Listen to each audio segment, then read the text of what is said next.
Bom dia a todos e todas. Meu nome é Vanessa Sampaio, sou gerente da área de Empoderamento Econômico de ONU Mulheres e é um prazer estar aqui com vocês hoje para dar início ao painel 2 do evento Integrar e Empoderar por Direitos e Oportunidades para Mulheres e Refugiadas Imigrantes no Brasil. Um evento organizado pelo projeto Mover-se, gentilmente financiado pelo governo de Luxemburgo, em parceria com a Aliança Sem Estereótipos. E ainda é um prazer maior estar aqui com vocês hoje, num dia super importante, como o Dia Internacional das Mulheres, 8 de março. Um dia de reconhecimento da luta e do engajamento de mulheres e meninas em todo o mundo na luta por direitos e igualdade. E essa luta é extremamente importante no contexto da recuperação econômica pós-Covid-19 que estamos vivenciando.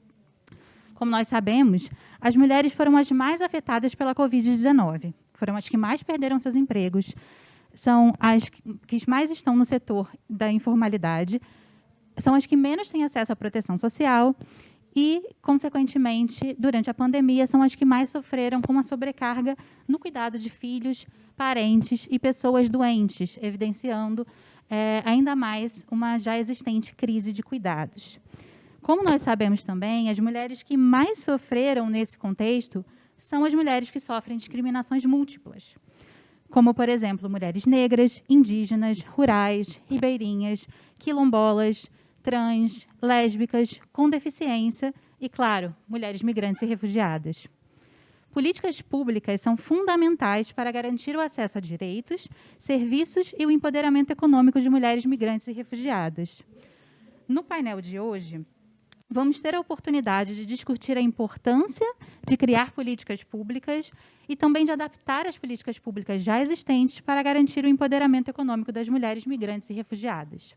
E, para isso, nós temos convidadas muito especiais que vão participar desse painel com a gente e vão compartilhar um pouco das experiências delas no que tange essa temática. Antes de convidar a nossa primeira convidada, eu só queria dar 2 avisos. Primeiro, para quem está aqui presencialmente, junto com a gente, é obrigatório o uso de máscaras, então, por favor, mantenham as máscaras durante todo o evento. E para quem está aí em casa, no trabalho, acompanhando a gente via Zoom, vocês podem, a qualquer momento, deixar as perguntas de vocês, comentários, que, ao final do painel, a gente tem um momento específico dedicado para uma discussão aprofundada. Então, fiquem ligadas e já comentem aí e deixem suas dúvidas ao longo do painel. Dito isso, eu gostaria de convidar a nossa primeira convidada desse painel, que não está aqui presencialmente com a gente, em São Paulo, vai participar remotamente, Nilzarete de Lima, coordenadora do Subcomitê Federal da Interiorização, que vai fazer uma breve fala de análise de contexto.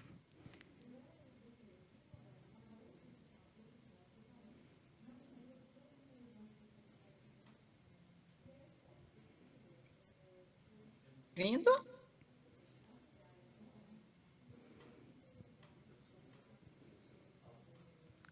Alô? Alô? Vocês estão me ouvindo? Nilzarete? Sim, estamos ouvindo. É porque não tem imagem, né? Então é só a voz mesmo, Nilzarete, né? agora eu estou vendo você. Tudo bom? É porque eu não estou me vendo, aí eu achei que estava desligado. Isso, a gente não está vendo a sua câmera ainda. Se você puder ligar a sua câmera. Não está deixando eu ligar, tá? Não, acho que tem que alguém autorizar aí. Tá, a gente está vendo essa questão aqui internamente. Mas um prazer poder Bem, contar mas eu com acho que eu vou você. falando para não Exatamente, atrasar, né? exatamente. Fica à vontade, Eu a vou fala é falando. Vai ter sua. algum... Bom, primeiro, bom dia novamente, né, a todas as pessoas que nos assistem, né, estou falando aqui de Brasília, né, contextualizando um pouquinho, né, a nossa discussão de hoje. Eu acho que é importante, né, nós observarmos, né, para todos que nos assistem, né, o grande fluxo de imigrantes que nós temos ainda entrando pela fronteira do Brasil, né, com a Venezuela. Nós ainda temos hoje em torno de 9.000 pessoas, né, 10.000 pessoas em abrigos, em ocupações espontâneas e em alojamentos. Eu acho que é importante considerar isso. Grande parte dessas pessoas são mulheres, né, crianças, né, meninas, e nós interiorizamos, né, em torno de 70.000 pessoas, né, e deste quantitativo aí, hoje, inclusive, nós publicamos, né, um boletim, né, onde mais de 30.000 né, mulheres e meninas foram interiorizadas. É importante, né, neste contexto, que nós pensemos a questão da inclusão socioeconômica dessas pessoas, para que essas mulheres possam ser incluídas, né, economicamente, e também nos bens e serviços existentes, que as nossas redes elas estejam organizadas e abertas para receber, né, essa diversidade que adentrou o Brasil e que tem nos ensinado muito. Né? É muito importante, né, que também o empresariado acredite que essas mulheres elas têm potencial, são mulheres que muitas vezes eram executivas na Venezuela, que trabalhavam, né, que tinham, né, a sua vida independente e que, por conta de todo esse contexto da crise humanitária, tiveram que se deslocar. Então, um dos pontos que eu levanto mais aqui para a gente, principalmente, né, para os órgãos de governo estadual, municipal e da própria União, é que haja uma sintonia, uma cumplicidade de ações entre as redes, né, organizadas, para que elas, ao chegarem nos destinos nessa estratégia de interiorização, elas possam, né, contribuir com aquilo que já sabe, possam também receber das redes locais orientações quanto aos serviços, né, capacitação, né, para que elas também possam se empoderar de conhecimentos, né, adquiridos no Brasil, para que elas possam também contribuir, né, com toda a rede local, né, e assim nós também ganharmos com essa diversidade. Né? Um ponto que eu coloco sempre nós devemos entender a migração hoje como uma situação de Estado brasileiro, não é uma situação de Roraima ou do Amazonas, onde o fluxo de pessoas, né, ainda continua entrando, né, muitos imigrantes, né, e muitas mulheres, né, essas mulheres, muitas vezes, elas vêm sozinhas com os filhos, então é importante, né, que as redes organizadas também, né, viabilizem, né, espaços adequados para os filhos, né, na escola, né, em creches, né, ou também que montem, por exemplo, cooperativas entre elas e até entre mulheres venezuelanas e mulheres brasileiras, para que elas tenham onde deixar os seus filhos e possam contribuir, né, com a população local também e com os serviços com a rede local, né?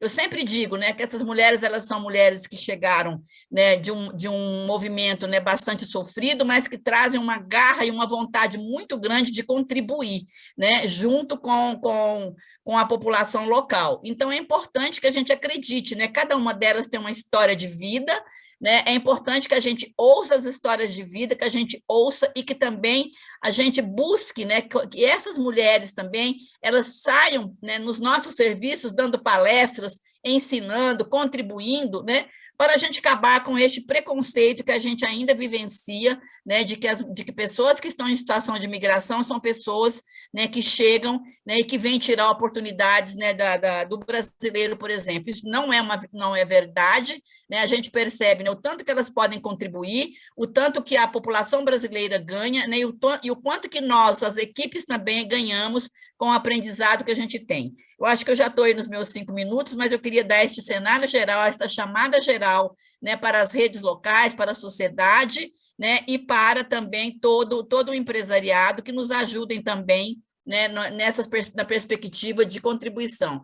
Nós estamos, enquanto governo federal, enquanto coordenação do Subcomitê Federal para Interiorização, à disposição, né, para orientar e para ajudar os municípios. O Ministério da Cidadania contribui, inclusive, com cofinanciamento, né, para os estados e os municípios que vivenciam essa situação, para ajudar a organizar ações, né, acolhida e também ações de inclusão socioeconômica, né, para que elas cheguem, né, e vá ter uma vida independente e autônoma. Eu penso que eu já cheguei aí nos meus 5 minutos, né? Então, eu acho que nos debates a gente pode discutir um pouco mais, né, estes cenários todos, né? Estou aí com a minha amiga Tânia, aí, que vai falar um pouquinho também da realidade lá em Roraima, né? E a gente tem uma série de outros municípios que também têm experiências bastante exitosas, né, desta ação de inclusão, né, socioeconômica dessas mulheres que chegam nos territórios, né, e que hoje já estão aí empoderadas e cuidando das suas famílias. Eu acho que de início é isso, Vanessa. Muito obrigada, Nizarete. Agora a gente consegue te ver, a câmera está funcionando. Então vai ser maravilhoso a gente poder ouvir mais de você durante a discussão. E Nizarete já deu a deixa, na verdade, da nossa próxima convidada, porque eu vou chamar aqui para o nosso palco intimista a Tânia Soares. Tânia Soares é secretária de Trabalho e Bem-Estar Social do Estado de Roraima e veio aqui compartilhar com a gente um pouquinho da experiência dela. Tânia, a complexa situação econômica na Venezuela faz com que centenas de milhares de mulheres, homens, meninas e meninos busquem o Brasil para construir uma nova vida. A maior parte dessas pessoas chegaram ao Brasil através da fronteira terrestre entre Santa Helena de Iuarém e o município de Pacaraima, em Roraima. Em geral, elas seguem até a capital, Boa Vista. Como você avalia a situação das mulheres venezuelanas no estado de Roraima? Bom dia a todas e a todos que estão presentes nesse espaço de discussão e também a todos que estão nos ouvindo. Especialmente um meu carinho para Roraima e para todas as mulheres. Vanessa, a questão da pergunta é uma pergunta também muito desafiadora, que é a palavra que eu trago para todos com relação à situação das mulheres venezuelanas no estado de Roraima, né? Que aí, claro que a pauta principal são as mulheres venezuelanas, mas o desafio, ele é mulheres em qualquer lugar do mundo, né? É muito desafiador para as mulheres e para os locais que recebem essas mulheres essa situação de trabalhar a questão da integração e do empoderamento das mulheres. Em Roraima, nós temos a política voltada para as mulheres. Estou aqui com a Graça Policarpo, que é a minha gestora da política, e lá nós falamos o seguinte: as políticas que são desenvolvidas, elas são desenvolvidas para as mulheres da cidade, do campo, da floresta e das águas. E eu digo ainda que muito em breve das galáxias, porque as mulheres elas representam um percentual de maioria praticamente em todo o lugar. E Roraima não foge à regra também. Né? Com relação às mulheres venezuelanas, durante esse período de 3 anos, onde realmente houve uma explosão de entradas de migrantes, até trazendo um dado para todos nós, que durante esses últimos 3 anos, segundo o registro da Polícia Federal, nós tivemos o registro, né, de 94.405 venezuelanos registrados. Desse percentual, 49% mulheres. Olha que interessante, 49% mulheres. Então, já se amplia o desafio, além das especificidades das mulheres e os perfis que cada um de nós representa, a individualidade, temos mais a entrada de mulheres refugiadas, com alto grau de vulnerabilidade, alto grau de sofrimento. Enfim, então, é realmente uma situação, como você perguntou, como é que eu vejo, né? E eu respondo como mulher que sou, pela questão da própria situação da mulher, e como gestora pública, né? Sou gestora pública, pertenço ao governo estadual, sou secretária de Direitos Humanos, secretária do Trabalho e também sou secretária de Assistência Social. Então, a gente traz essa experiência nessas macropolíticas, no sentido de receber, acolher todas as mulheres que acessam, né, toda a nossa rede de serviços. Uma outra situação a considerar, que torna essa situação de Roraima mais desafiadora possível, é que essas mulheres que chegam, elas são mulheres muito jovens, mulheres que estão na faixa de 14 a 40 anos. Então, são mulheres extremamente jovens, que é importante a gente ter um olhar para essa faixa etária. Sabemos que cada faixa etária tem as suas particularidades, as suas especificidades. Então, veja bem, como é desafiante você pensar políticas públicas e executar políticas públicas dentro do trabalho, da assistência social, dos direitos humanos, ou qualquer outra política pública de forma mais focada, efetiva. Né? Então, porque nós precisamos pensar as especificidades, as individualidades, porque aí sim nós poderemos integrar e empoderar, como é o tema do nosso evento. Porque integrar os iguais não tem desafio. É muito fácil integrar os iguais. Agora, o desafio é integrar os diferentes, e os diferentes dos diferentes. Esse é o nosso desafio. E Roraima, ele tem esse grande desafio, como o Brasil, o mundo todo tem, mas Roraima, porque é uma porta de entrada. Só para vocês terem uma ideia, em 2018, nós tínhamos uma população de 405 pessoas.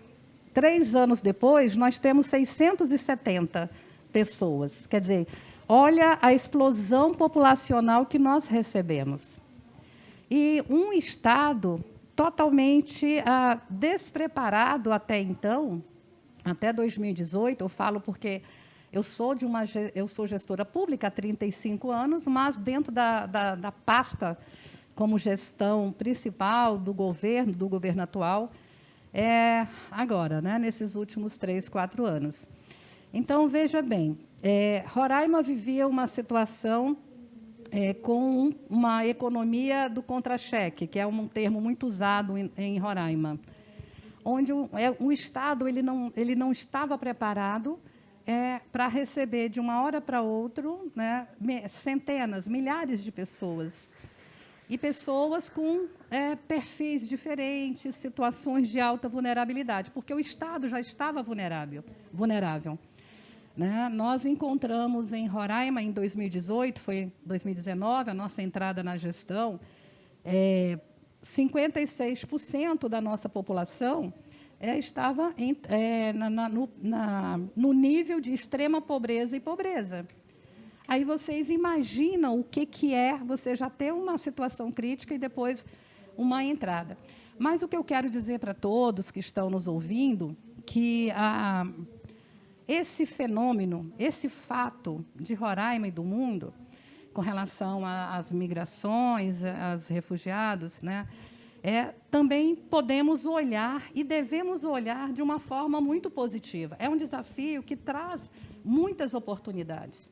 Eu vejo assim com muito bons olhos e a integração de povos, a integração de pessoas, a integração dos diferentes.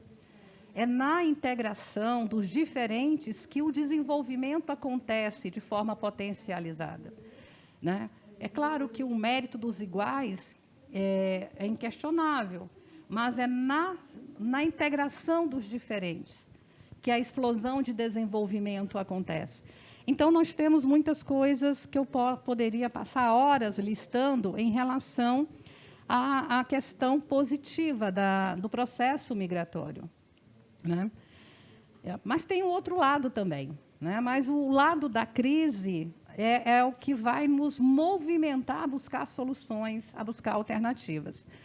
Então, hoje, Roraima vive um processo de muitos aprendizados. 3 anos depois, né, com a entrada de todos os parceiros que estão presentes, inclusive nesse evento, né, o governo de Luxemburgo, OIM, Acnu, né, UNFPA, enfim, todas as agências internacionais, o próprio governo federal, o próprio setor, terceiro setor, né, como um todo, o segundo setor, os empresários, o próprio governo do Estado, que se propôs a fazer um plano de Estado extremamente empreendedor, que emancipe as pessoas, que é algo que nós também queremos que aconteça com a população migrante. Em Roraima, nós temos, claro, 90% dos migrantes em Roraima são venezuelanos, mas nós temos outros países presentes que nos trazem muitos desafios. Temos haitianos, temos cubanos, temos bolivianos, então, eles também estão lá conosco, né? Enfim, com relação a esse processo, nós temos com muita clareza o trabalho que nós realizamos em dois sentidos, que é a questão do enfrentamento à violência, que, independente de nacionalidade, nós, mulheres, sofremos violência, né? O mundo é machista, o mundo ele trabalha e girou em torno das questões muito mais para o homem do que para as mulheres, né? Mesmo a mulher, pela sua própria natureza, ela é empreendedora, ela é um ser holístico empreendedor.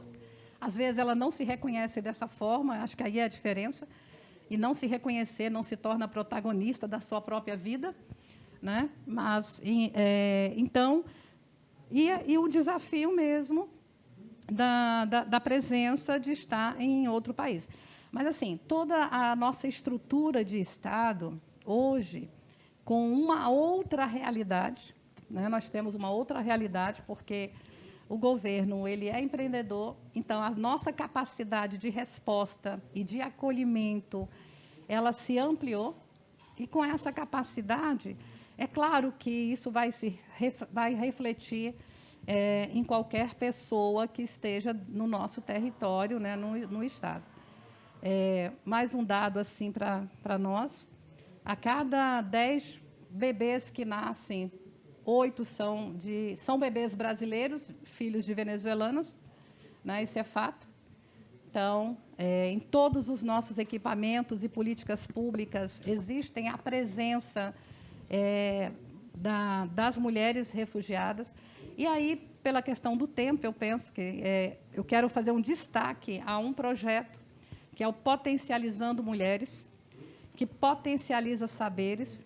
Lá nós temos a parte da qualificação, treinamento dentro da visão empreendedora, e as venezuelanas também estão presentes no Potencializando Mulheres, executado pela Política para as Mulheres. Também não basta só a qualificação, elas precisam de um recurso, de um fomento.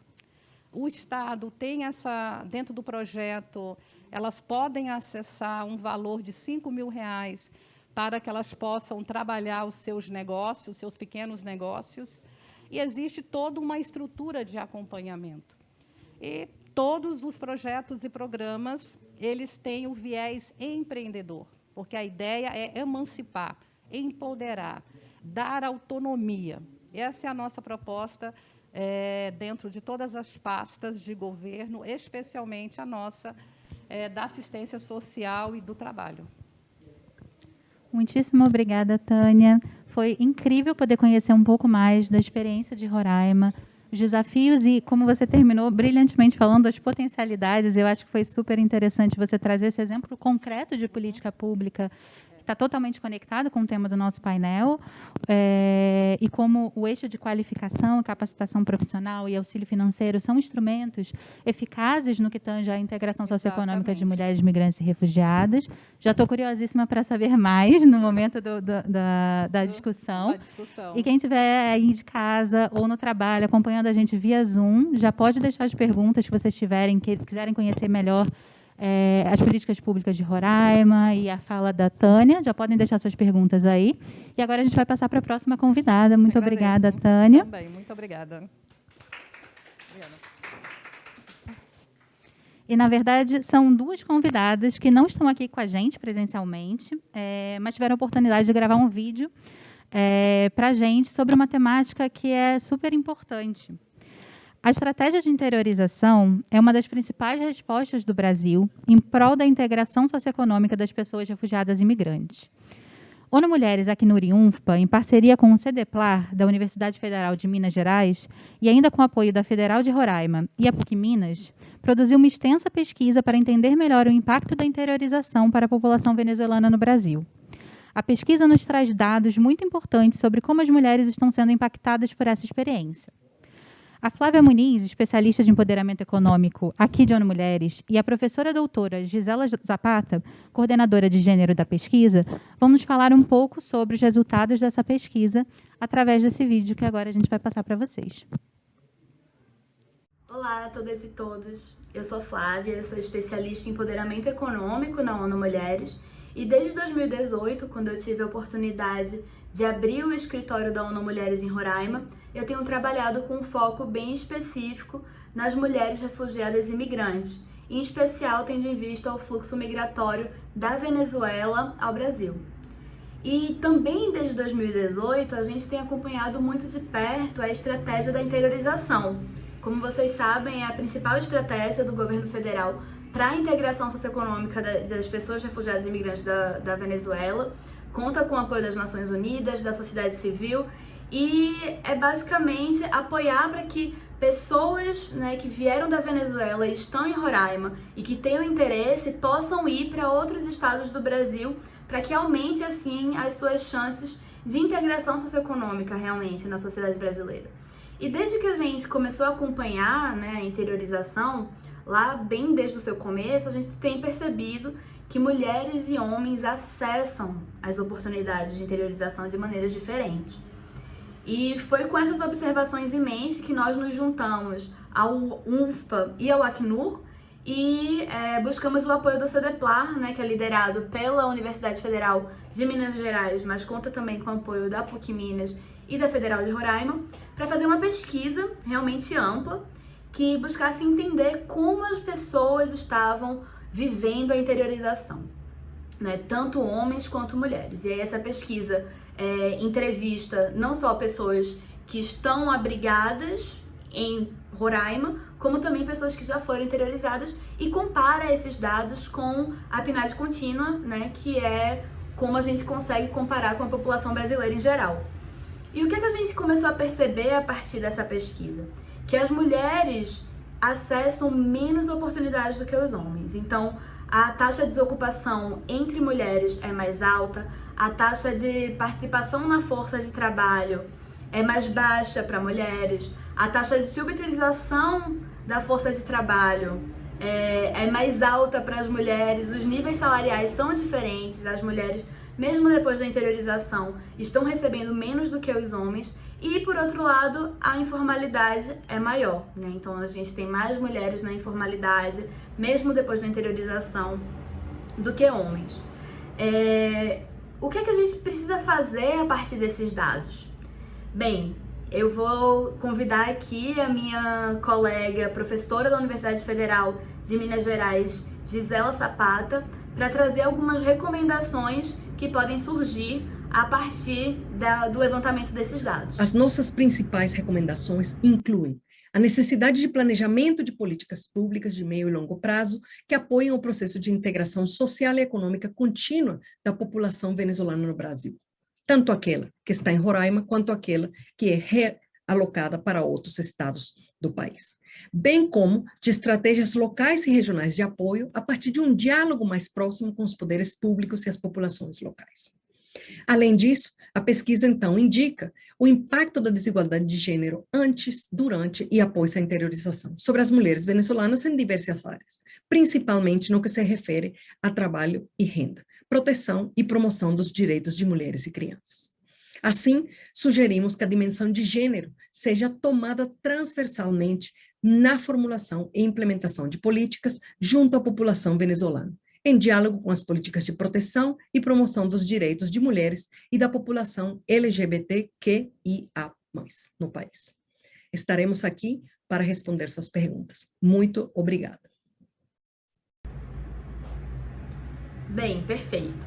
Quando a gente tem o interesse de levantar dados assim de qualidade, é justamente para informar políticas públicas. Então, eu quero nos colocar à disposição aqui para duas coisas. Primeiro, dizer que os novos dados dessa pesquisa vão ser divulgados nos próximos meses, então fiquem ligadas nessa divulgação e também nos colocar à disposição para apoiar cada município, cada estado que tem interesse em construir políticas públicas que sejam realmente sensíveis a gênero e sensíveis às necessidades específicas das mulheres refugiadas e imigrantes no Brasil. Como a Gisela falou, a gente tem conectado aqui com a gente o professor Durval, da PUC Minas, que faz parte da equipe da pesquisa e que, quando a gente abrir para discussão, vai ficar disponível para tirar qualquer dúvida ou para trazer os interessantes conhecimentos que foram trazidos a partir dessa pesquisa. Então é isso, contem com a gente. Obrigada, Flávia, obrigada, Gisela. A gente pôde conhecer, através da fala da Flávia e da Gisela, um pouco mais sobre esse estudo e também sobre a importância, primeiro, da gente construir estudos participativos que realmente coletem dados e incluam mulheres migrantes e refugiadas, tanto no seu desenho quanto na sua implementação. e também a importância de coleta de dados desagregados para que a gente possa construir uma política pública efetiva. E como a Flávia mencionou, nem a Flávia nem a Gisela puderam estar aqui, mas a gente tem o professor Durval Fernandes, que está conectado e vai poder responder perguntas no nosso momento de discussão. Então, lembrando a vocês, podem deixar as perguntas aí no chat do Zoom, que ao final a gente vai ter esse momento de discussão e a gente vai poder aprofundar melhor todos os tópicos.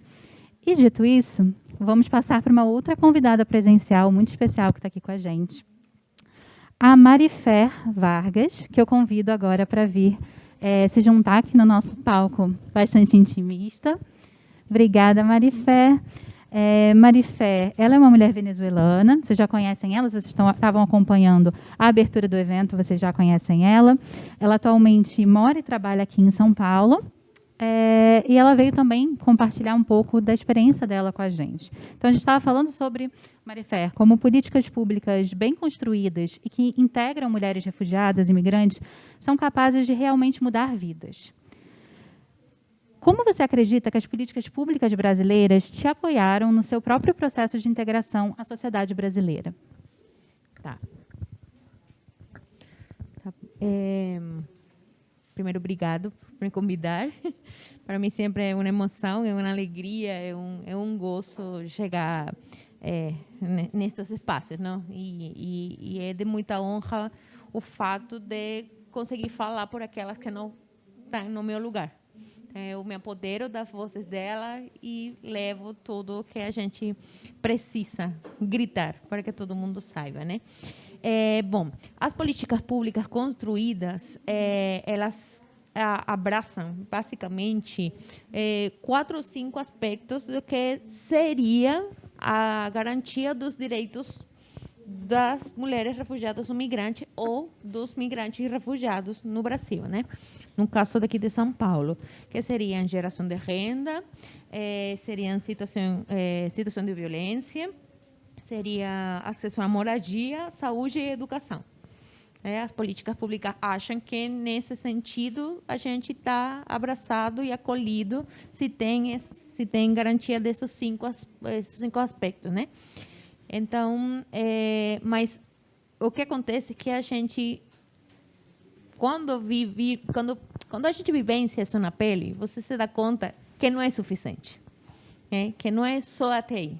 Não é um papel, não é uma lei, não é uma política pública, só que a gente precisa para realmente se incluir, para realmente se integrar, e essa deveria ser a palavra-chave das políticas, né? Abrir, incluir, acessar, permitir, tá? E, sobretudo, educar, tanto ao povo brasileiro como ao povo migrante e refugiado. Não vou falar só por as mulheres da Venezuela que estamos aqui no Brasil, mas por todas as mulheres migrantes e refugiadas, porque igualmente temos filhos, igualmente temos família, igualmente desenvolvemos atividades e fazemos uma vida aqui no Brasil, certo? Então, nesse sentido, a gente tem que correr atrás, de tudo isso. Como as políticas públicas influenciaram minha vida, ou como elas me abraçaram para eu conseguir me incluir aqui no Brasil? Bom, dentro desses 5 aspectos, por exemplo, para o que significava geração de renda. Geração de renda, eu lembro que, como mulher empreendedora, a gente, junto com meu parceiro, com Carlos, a gente tem um negócio, sim, chamado Nossa Janela, e aí a gente conseguia entrar em editais pela prefeitura para férias, para espaços comuns, para parques, para lugares onde a gente conseguia auspiciado pelo governo, pelas oportunidades de ONGs, por oportunidades do terceiro setor, acessar e levar nosso produto para todo mundo, né? Ou para o público-alvo que estava lá. Então, isso permitia o fato de abrir o MEI, de ter um CNPJ, de ter a possibilidade de pagar os impostos e ver eles retribuídos nos serviços da gente. Isso permitia, de algum jeito, aprender a viver mais a cidade, né? e dar-nos conta que no momento exato, onde a gente tira seu RNM, a gente não é diferente de nenhum brasileiro. A gente tem os mesmos deveres, os mesmos direitos que todos vocês. Então, isso dá uma sensação de pertencer. Isso dá uma sensação de que eu não sou visita neste país. Eu também tenho que trabalhar, eu também estou aqui para correr atrás das minhas próprias coisas e permanecer nesse lugar onde eu me ocupo e me preocupo também. Com respeito à situação de violência, por exemplo, lá na Venezuela é muito... deixa eu achar a palavra.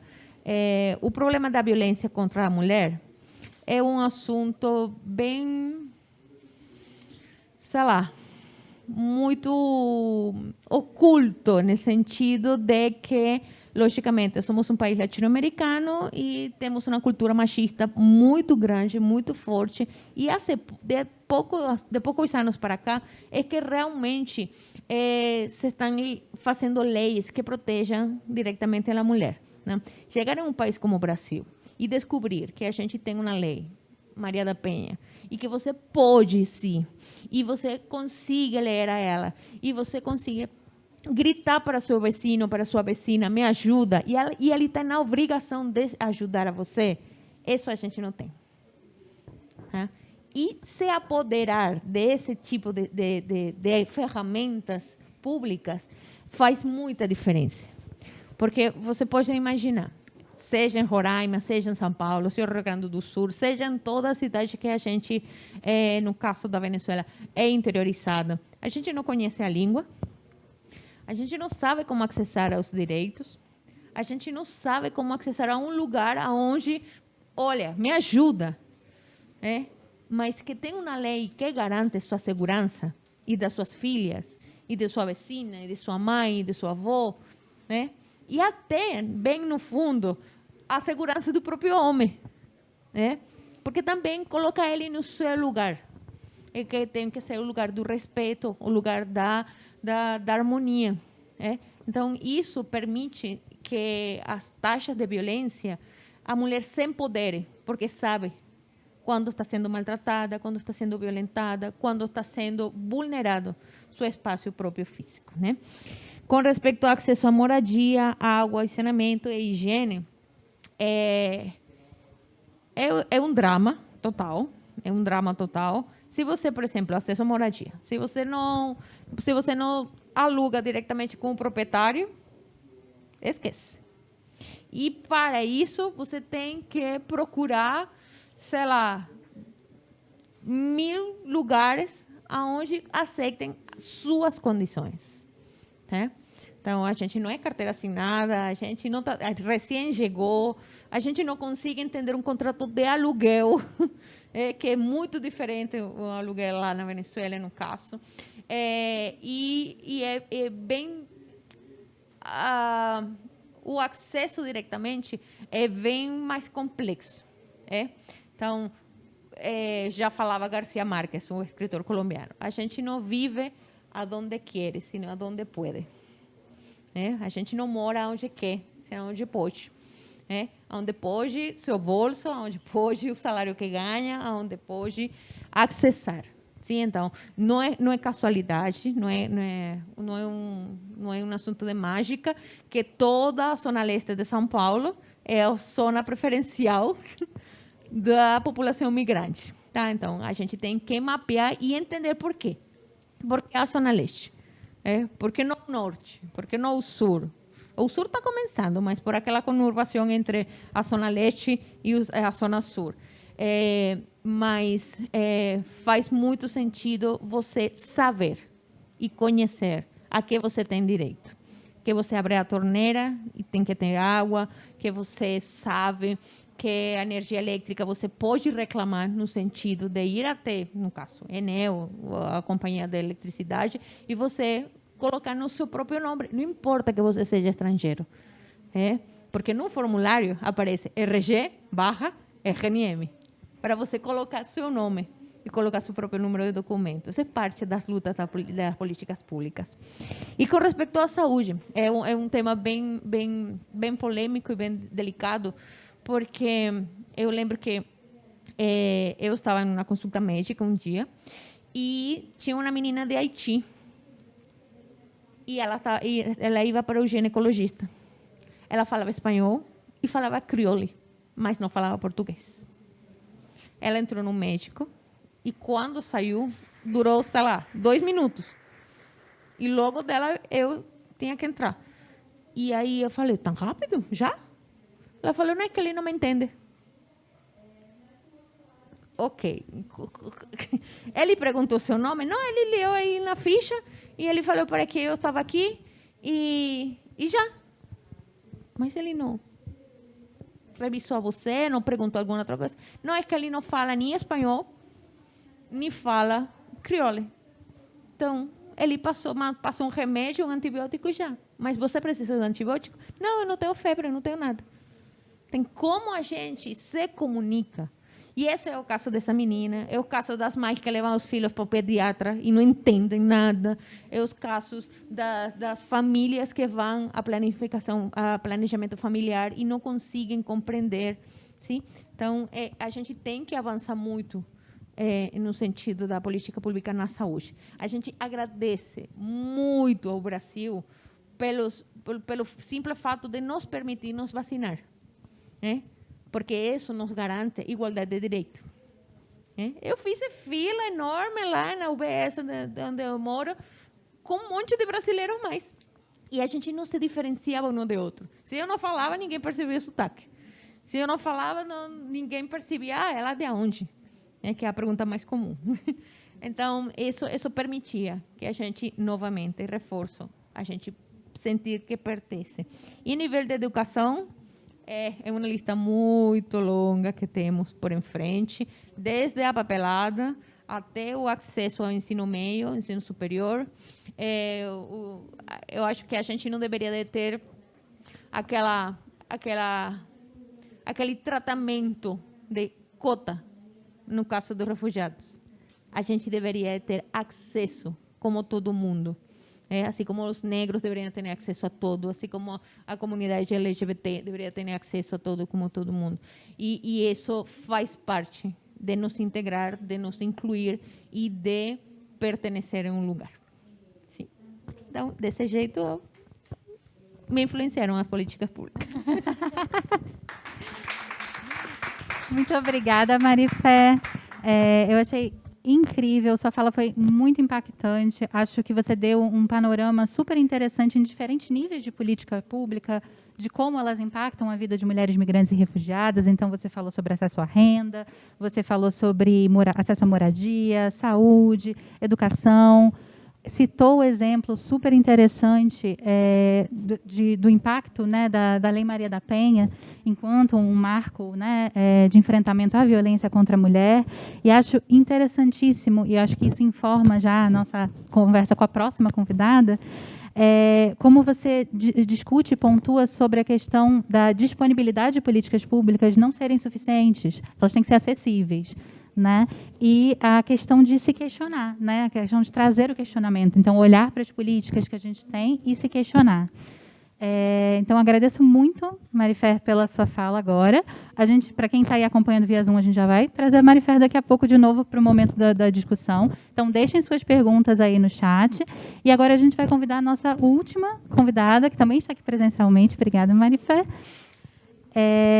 Joyce Trindade, minha conterrânea, representando o município do Rio de Janeiro,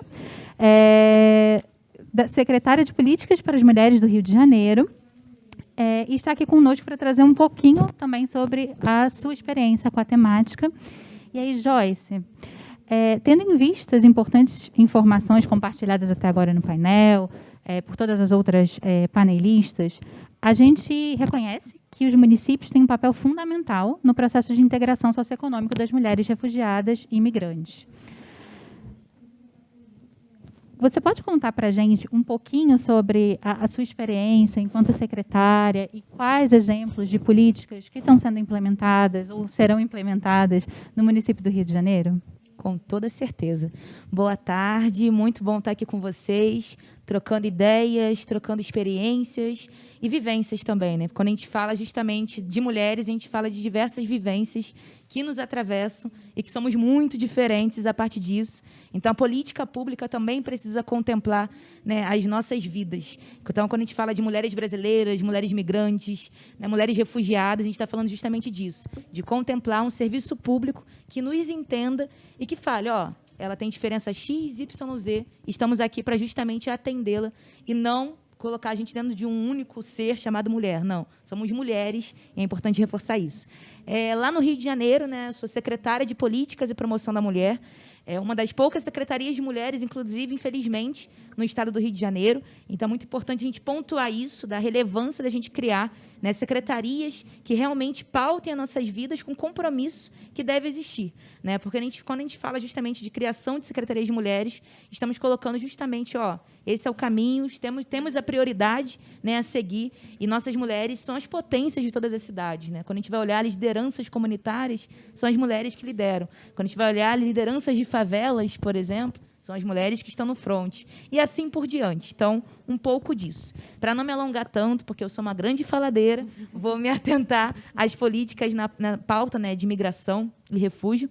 Lá no Rio de Janeiro, ponto muito importante de reforçar e trazer que, assim como São Paulo, somos uma cidade muito internacional. Né? Então, a gente recebe pessoas e povos de todos os lugares do mundo.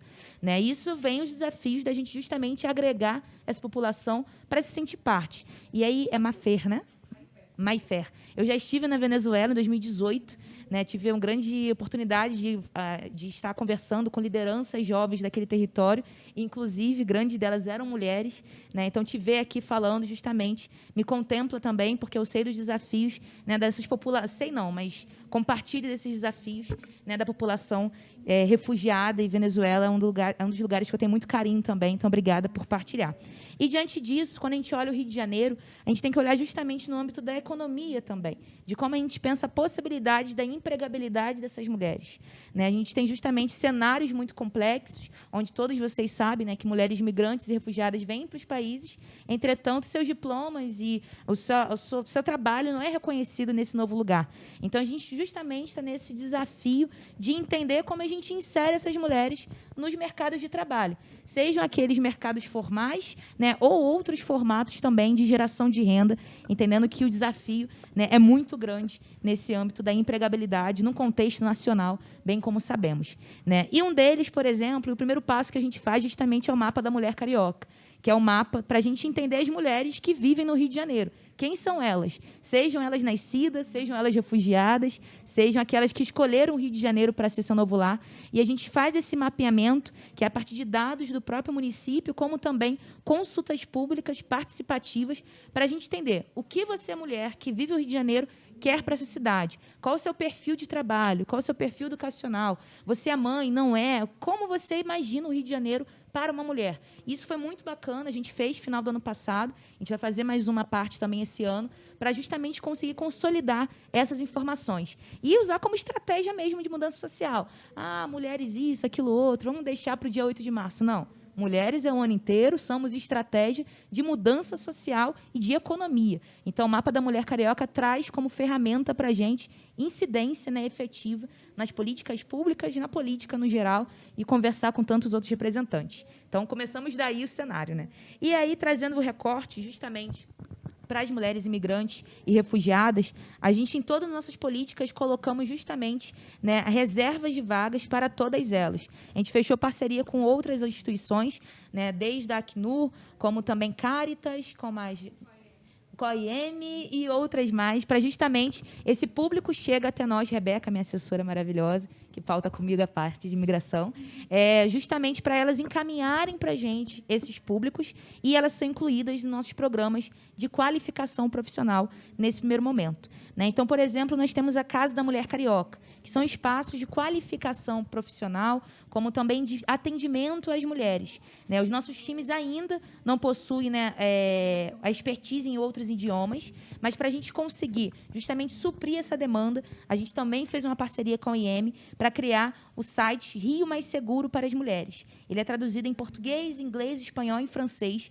para justamente as mulheres saberem sobre a Lei Maria da Penha, como foi colocado aqui, né? O que é essa lei, como as mulheres no Brasil são tratadas, como elas são recebidas. Lá a gente coloca também todas as informações sobre quais são os tipos de violências que as mulheres podem passar, porque geralmente há o imaginário social que a violência passa pelo âmbito apenas físico, mas não, quais são esses formatos de violência para as mulheres migrantes refugiadas, a partir das suas culturas, também entender que aqui a gente lê dessa forma e como a gente pode auxiliá-la. Então, lá tem os formatos da violência, o que é a Lei Maria da Penha e como buscar ajuda, que é aí que entra os nossos serviços e delegacias também. Tem que correr mais? Tem que correr mais? Ou tá bom? Não pode ir? Então, aqui já fica acelerado. Então, tem esse portal Rio Mais Seguro para as Mulheres, que convida até as outras cidades a talvez replicarem também nos seus municípios. Foi super tranquilo de ser realizado. E o mais importante, a gente conseguir colocar a tradução para que todas as mulheres consigam acessar a informação. E eu sempre repito, em todos os espaços que eu vou, que informação salva vida, né? E a gente conseguir traduzir isso para diversos idiomas, a gente consegue garantir mais vidas para as outras mulheres também, né, que vivenciam o nosso Rio. Então, um pouquinho disso também queria trazer para vocês. E toda essa campanha ela é levantada não só no âmbito de internet, mas também no transporte público, nos equipamentos. Então, por exemplo, a assistência social, que tem os espaços que acolhem tanto pessoas migrantes e refugiadas como brasileiros também, né? Neles tem todos os nossos informes. Então, facilita também essa comunicação para que as assistentes sociais, independente se souber falar inglês, espanhol, qualquer outro idioma, ela vai conseguir também mostrar para essa mulher as informações iniciais para, assim, receber o atendimento. Além disso, a gente também vai lançar, ao longo desse ano, um programa chamado Mulheres Bilíngues, que vai ser dado por mulheres estrangeiras imigrantes às aulas. Então, serão aulas de inglês e espanhol para a gente formar brasileiras para serem inseridas no mercado de trabalho do turismo, né? A gente sabe que há uma grande desigualdade na compreensão dos idiomas, né? A gente sabe que poucas pessoas no Brasil efetivamente sabem falar inglês ou espanhol, né? Então, a gente quer justamente sair dessa bolha, levar mulheres, né, em situação de vulnerabilidade a aprender esses idiomas e conseguir se inserir no mercado de trabalho no âmbito do turismo e outras áreas mais, e as aulas serão dadas justamente por mulheres migrantes e refugiadas. Então, a gente faz essa dobradinha, que é uma aprendendo com a outra, uma construindo com a outra, e assim potencializa essa rede.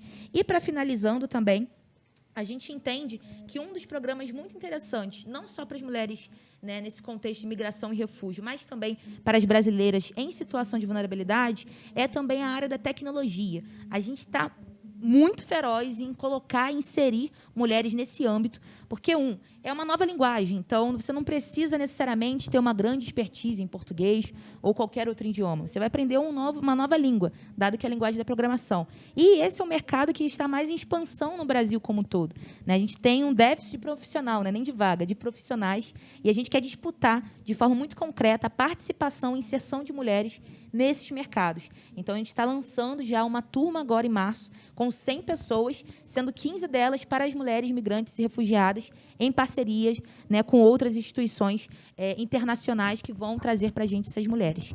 Então, um pouquinho disso que a gente tem disputado é a inserção de mulher no mercado de trabalho, é a garantia de dignidade, é a tradução, né, para elas conseguirem entender e compreender e saber como buscar ajuda. E, para além disso, né, a gente possibilitar sonhos, porque é uma coisa que eu sempre falo, a gente precisa garantir, além da comida, além da vida, além da segurança, os sonhos também. Porque eu acho que isso é revolucionário e quando a gente tem possibilidade de sonhar, a gente consegue também alcançar muitos outros rumos, né? Então, um pouquinho disso que o Rio de Janeiro tem feito, depois a gente partilha mais ideias também. Obrigada, minha querida. Super obrigada, Joyce. A carioca do Meyer aqui está empolgadíssima com a sua fala. Eu acho que você tocou em vários pontos também que se conectam muito com as outras panelistas e também com o produto que a gente vai apresentar em seguida. que é um produto de resumo do painel no que tange a boas práticas de políticas públicas no Brasil, que incluam mulheres migrantes e refugiadas ou para mulheres migrantes e refugiadas. Então, eu acho interessantíssimo como você também traz o pilar de empregabilidade como um pilar super importante, né, associado à capacitação no que tange a integração socioeconômica. Acho interessantíssimo quando você menciona a questão do mapa da mulher, enquanto instrumento não só de coleta de dados, dados desagregados, enfim, né, a gente trouxe no início do painel a importância da gente ter esse olhar justamente interseccional, e os dados informam esse olhar, mas também um processo participativo, com consultas populares, realmente incluindo migrantes e refugiadas no desenho da política pública.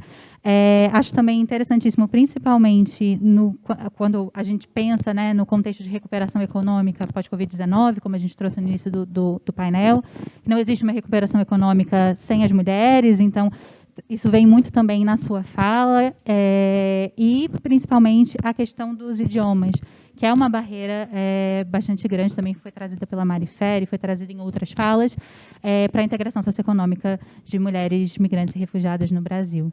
Então, Joyce, eu acho que, na verdade, você já pode ficar até aqui, e eu convido também as outras convidadas que estão aqui presencialmente a se juntar comigo aqui, a gente tem lugares suficientes. Antes da gente abrir para a discussão, a gente vai, não sei se vai projetar, se vai aparecer o QR Code, já está aparecendo o QR Code, apoio técnico, mas um documento que ele não é um documento final, ele é realmente um documento de trabalho, e aí eu reforço também a continuidade dessa discussão a longo prazo. Para quem ainda não acompanha, segue as redes de ONU Mulheres. A gente vai continuar tratando sobre essa temática no nosso YouTube, Instagram, na página de ONU Mulheres, então vocês podem acompanhar por lá.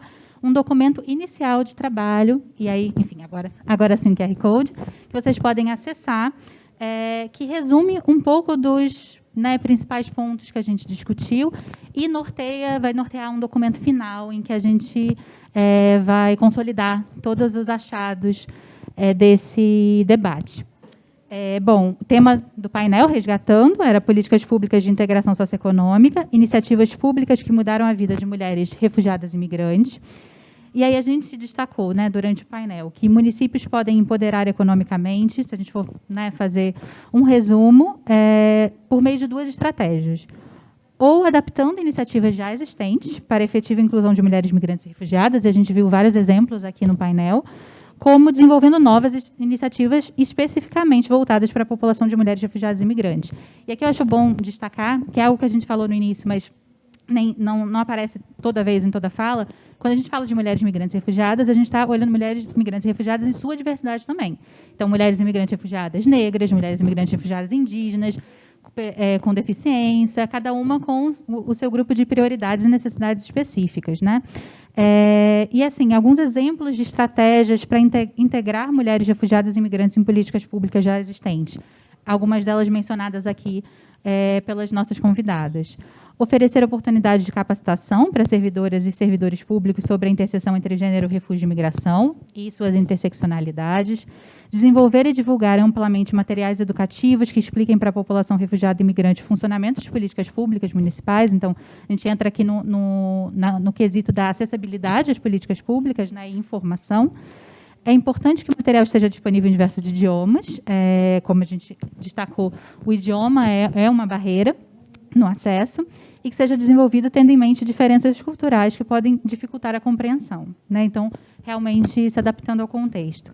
Facilitar a inclusão de mulheres refugiadas, imigrantes e grupos e comitês consultivos já existentes no município.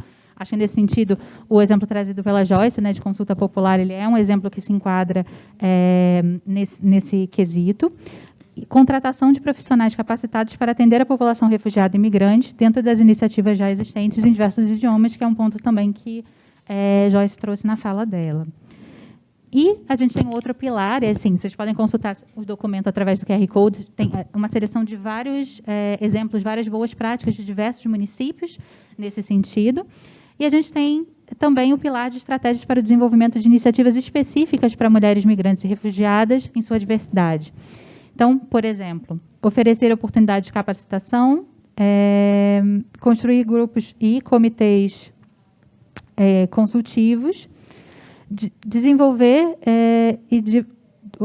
oferecer cursos de capacitação e qualificação profissional para as mulheres refugiadas e imigrantes, que incluam módulos sobre os direitos das pessoas refugiadas e imigrantes no Brasil, desenvolver iniciativas de sensibilização e informação para empresas do setor privado, visando a empregabilidade de mulheres refugiadas e imigrantes, e vai ser bastante interessante entender quais foram os achados do painel aqui do lado sobre o setor privado. Ofertas de cursos de português, como língua de acolhimento, em horários alternativos em diversos pontos da cidade, também com espaços de cuidados para crianças.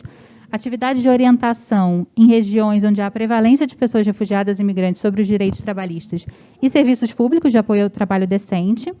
Parceria com outros atores, como a sociedade civil, para fortalecimento de sessões informativas para as mulheres e seus direitos socioeconômicos.